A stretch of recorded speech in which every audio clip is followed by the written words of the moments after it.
So this is very much a humbling experience, and I renew my heartfelt thanks to those who believe me worthy of this opportunity to share some brief remarks with you this morning.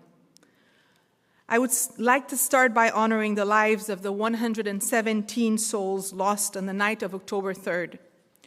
I considered asking for a minute of silence in memory of these victims, of this innocent families massacred in Pont-Sondé.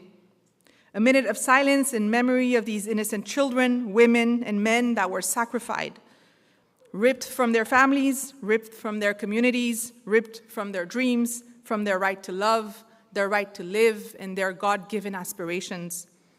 I also meant to ask for a minute of silence and solidarity with the tens of thousands of our compatriots that are currently the victims of a state-led discriminatory operation and are being deported in flagrant violation of their basic human rights. Silence in memory of those who are shot to death, beaten to death, humiliated to death, starved to death in the process. But I will ask instead that we celebrate the lives they had, celebrate their last laugh, their last kiss, their last hopes, celebrate without apology their humanity.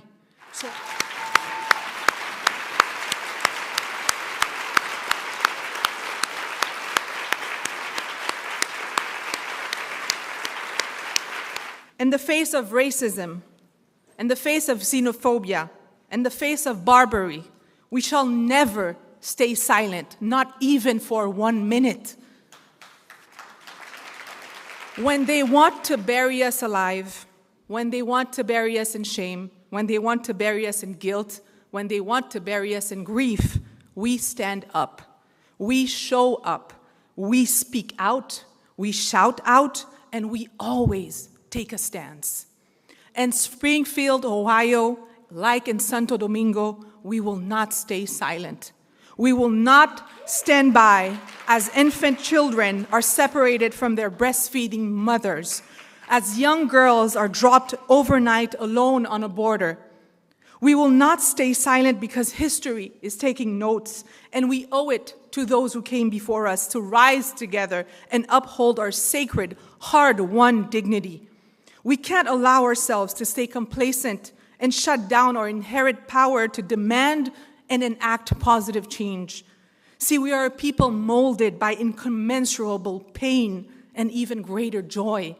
Like many women here, I still wake up in torpor, tormented by the oppressing sound of the waves hitting the flank of the slave ship that carried my great-great-great-grandmother from the west coast of Africa. Over the past 300 years, my maternal lineage has been soiled by rape and deceit. The associated trauma transmitted from generation to generation by the women in my family is intricately woven into the very story of our country, where the imprint of spoliation and abuse of our women, of our land, continues to transpire through centuries. But like each and every one of you, my bloodline is also connected to the triumphs of our nation. The courage of our ancestors lies at the root of our soul and shapes the architecture of our being. It is this duality that defines us as Haitian women, the capacity etched into our DNA to carry the memory of oppression alongside the decision of self-determination, to be the guardians of a fragile yet eternal flame of freedom, a flame always, always, always threatened by the tropes of racism, of xenophobia, but oh so capable of resistance, of revolution, of self-realization, if we stand up for it, if we show up for it. I chose to show up, to be a minister and serve my country. I chose to accept the offer extended to me to be of use in this time of need, because I am convinced that this juncture is one of the most important and defining moments of our contemporary history. I believe that the headways, the reforms, the foundation we lay, or lack thereof, will define the rest of our course in this 21st century. As we tackle an unprecedented humanitarian crisis with half the population food insecure, 700,000 people internally displaced, and all 12 million of us held hostage by 2,000 bandits, We are also faced with the imperative of leaving our institutions, our country, in a better state than we found it. When the time will come to pass the leadership on February 7, 2026, to a democratically elected government, I trust we will be able to look at them head high, eyes locked, and tell them that we did our best, that we cared for our people and our institutions with dedication, with integrity, and unwavering loyalty, that we contributed to reigniting Haiti's power, that we reminded our people and the world of our inalienable truth, that we are men and women born from the ribs of Jean-Jacques Dessalines and Claire Heureuse Félicité Bonheur, that our genesis is also our destiny, that however sinuous, however tragic, however dark our path may be, we have and we will always find our way to dignity, our way to liberty, and our way to each other. In a world where injustices abound, we cannot afford to stay silent. Each of us here today carries the responsibility to stand up against misogyny, stand up against racism, to stand up against human rights violations. Together, we ignite our power by amplifying our voices, and we reassert each and every day that we too belong, that we will not back down, that we will not make ourselves smaller, less Haitian, less female, less black. We will not dim our light, and that together we can stay strong and we can strive. Elta Pascal Trouillot once said, "To be a woman is to be a warrior."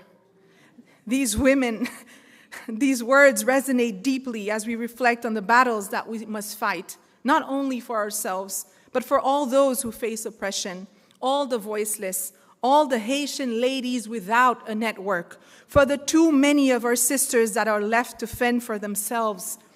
We know from the women who fought before us for suffrage, for civil rights, for equality, that they did not have the luxury of silence. They marched, they protested, and they demanded change. They must inspire us to continue the fight. As warriors, we must honor their legacy by standing firm, united in our own battles today. We must call, write, post, tweet, march, sign petitions every day and unapologetically. Igniting our power means recognizing the interconnectedness of our struggles, recognizing that when one community is oppressed because they are Haitian, we are all targeted, we all suffer. This is why, alongside you, I commit to continuing creating spaces for dialogue and empowerment. Because you see, they want us to think that the enemy is within us. They want us to fight among ourselves. They want us to stay distracted, overwhelmed, discouraged. They want us to doubt each other and to doubt ourselves, when we should know, beyond hesitation, we should always remember that the secret formula to igniting our power, our very own open sesame, lies proudly in front of us on our flag. L'union fait la force. Our power is just these 3 words away. Our demise is in our silence. Merci, merci en pile. Aïe, bobo.